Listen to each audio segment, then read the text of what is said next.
राधे राधे भक्तों। ओम नमो भगवते वासुदेवाय।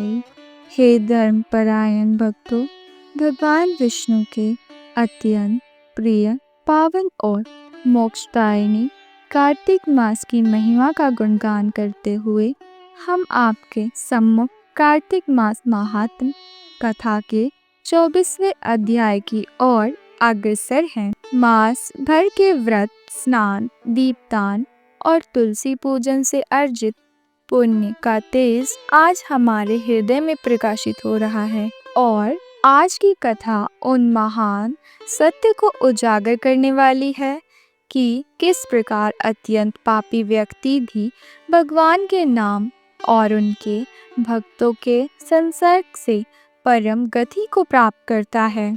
आज के 24वें अध्याय में हम धर्मदत्त नामक धर्मात्मा ब्राह्मण की यात्रा को आगे बढ़ते हुए देखेंगे, जिनके एक छोटे से पुण्य कर्म से कलहा नामक प्रेत योनि प्राप्त पापिनी का उद्धार हुआ। यह कथा हमें सिखाती है कि कार्तिक मास में किया गया अत्यंत छोटा सा नेक कार्य भी कितने विशाल पापों को नष्ट करने की शक्ति रखता है। यह अध्याय प्रेम योनि की दारुण पीड़ा और उस दुख से मुक्ति का मार्ग स्पष्ट करेगा, यह दर्शाते हुए कि भगवान के नाम और तुलसी मिश्र जल का स्पर्श भी कैसे जीवन को रूपांतरित कर सकता है। मन को एकाग्र करें, श्रद्धा से भरें और प्रेम पूर्वक इस पुण्यमयी कथा का श्रवण करें। आज की कथा आपके जीवन में भक्ति, वैराग्य और मोक्ष के मार्ग को आलोकित करें, यह हमारी कामना है। बोलिए श्री हरि विष्णु भगवान की जय। राजा पृथु बोले, हे मुनिश्रेष्ठ, आपने तुलसी के इतिहास, व्रत, महात्म्य के विषय में कहा। अब आप कृपा कर मुझे यह बताइए कि कार्तिक मास में क्या और भी देवताओं का पूजन होता है, यह भी विस्तार पूर्वक समझाइए। नारद जी बोले, पूर्व काल की बात है।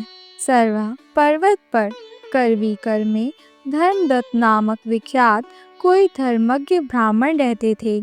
एक दिन कार्तिक मास में भगवान विष्णु के समीप जागरण करने के लिए वे भगवान के मंदिर की ओर चले। उस समय एक पहर रात बाकी थी। भगवान के पूजन की सामग्री साथ लिए जाते हुए ब्राह्मण ने मार्ग में देखा कि एक भयंकर राक्षसी आ रही है। उसका शरीर नंगा और मांस रहित था। उसके बड़े बड़े दांत, लपकती हुई जीभ और लाल नेत्र देखकर ब्राह्मण भय से थर्रा उठे।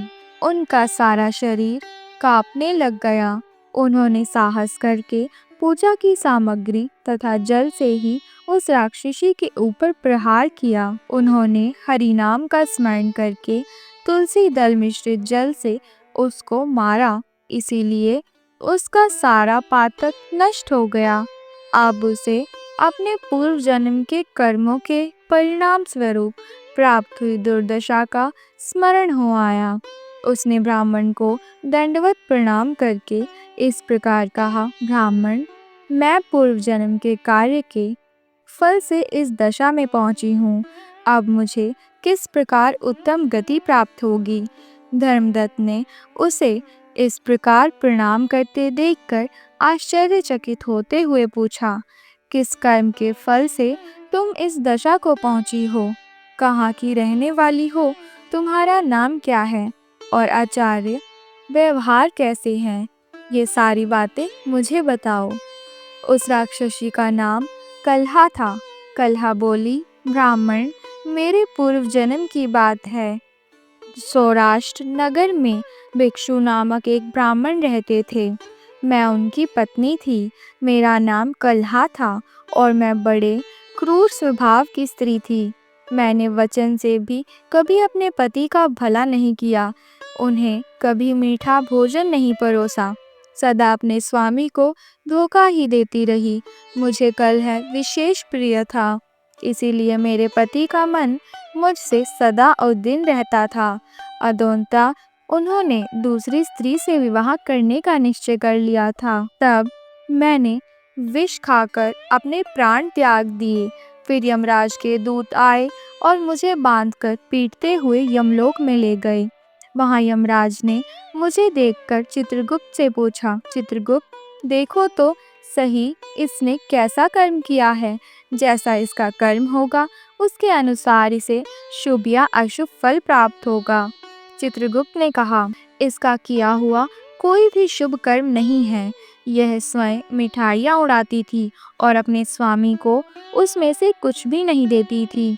इसने सदा अपने स्वामी से द्वेष किया है, इसलिए यह चमगादुरी होकर रहे तथा सदा कलह में ही इसकी प्रकृति रहे, इसलिए यह पेष्टाभोजी सुकरी की योनि में रहे। जिस बर्तन में भोजन बनाया जाता है उसी में यह सदा अकेली खाया करती थी। अतः उसके दोष से यह अपनी ही संतान का भ्रण करने वाली बिल्ली हो गई और इसने अपने पति को निमित्त बनाकर आत्मघात किया है। इसीलिए यह अत्यंत निंदनीय स्त्री प्रेत के शरीर में भी कुछ काल तक अकेली ही रहे। इसे यमदूतों द्वारा निर्जल प्रदेश में भेज देना चाहिए। वहां दीर्घकाल तक यह प्रेत के शरीर में निवास करे। उसके बाद यह पापिनी शेष 3 योनियों का भी उपभोग करेगी। कल्हा ने कहा, मैं वही पापिनी कल्हा हूँ। इस प्रेत शरीर में आए मुझे 500 वर्ष बीत चुके हैं। मैं सदैव भूख प्यास से पीड़ित रहती हूँ। एक बनिए के शरीर में प्रवेश करके मैं इस दक्षिण दिशा में कृष्णा और वेणी के संगम तक आई हूँ। ज्यों ही संगम तट पर पहुंची त्यों ही भगवान शिव और भगवान विष्णु के पार्षदों ने मुझे बलपूर्वक बनिए के शरीर से दूर भगा दिया। तब से मैं भूख का कष्ट सहन करती हुई इधर उधर घूम रही हूँ। इतने में ही आपके ऊपर मेरी दृष्टि पड़ गई। आपके हाथ से तुलसी मिश्रित जल पाकर मेरे सब पाप नष्ट हो गए हैं। द्विजश्रेष्ठ, अब आप भी कोई उपाय कीजिए, बताइए मेरे इस शरीर से और भविष्य में होने वाली भयंकर 3 योनियों से किस प्रकार मुक्ति होगी। कल्हा का यह वचन सुनकर धर्मदत्त उसके पिछले कर्मों और वर्तमान अवस्था को देखकर बहुत दुखी हुआ। फिर उसने बहुत सोच विचार करने के बाद कहा, धर्मदत्त जी के कथन की कथा का वर्णन हम 25वें अध्याय में सुनेंगे। इस प्रकार हे श्रोतागणों, हमने कार्तिक मास महात्म्य के 24वें अध्याय की अलौकिक और कल्याणकारी कथा का श्रवण किया। आज की कथा में हमने देखा कि किस प्रकार कल्हा, जिसने अपने पूर्व जन्म में अनेक पाप किए थे, उसे कृष्णा और वेणी नदी के संगम तक पहुंचने और धर्मार्थ ब्राह्मण धर्मदत्त के हाथ से गिराए हुए तुलसी मिश्रित जल का स्पर्श मात्र मिलने से ही प्रेत योनि से मुक्ति मिली।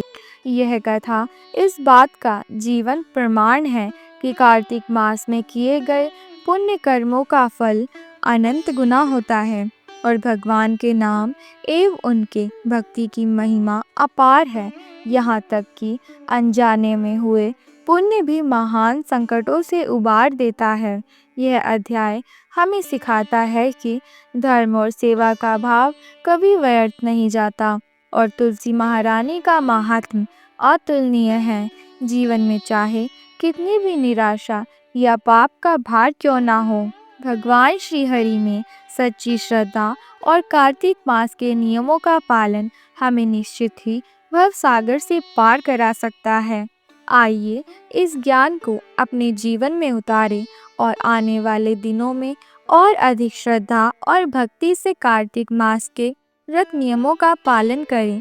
हम अगले अध्याय में धर्मदत्त और कल्हा की कथा के शेष भाग को सुनेंगे, जहाँ कल्हा अपने पापों की विस्तृत कहानी सुनाएगी और मुक्ति के रहस्य उजागर होंगे। हम आशा करते हैं कि यह कथा आपके हृदय में हरि भक्ति का संचार करेगी। प्रेम से बोलिए कार्तिक महात्म्य की जय, तुलसी महारानी की जय। राधे राधे।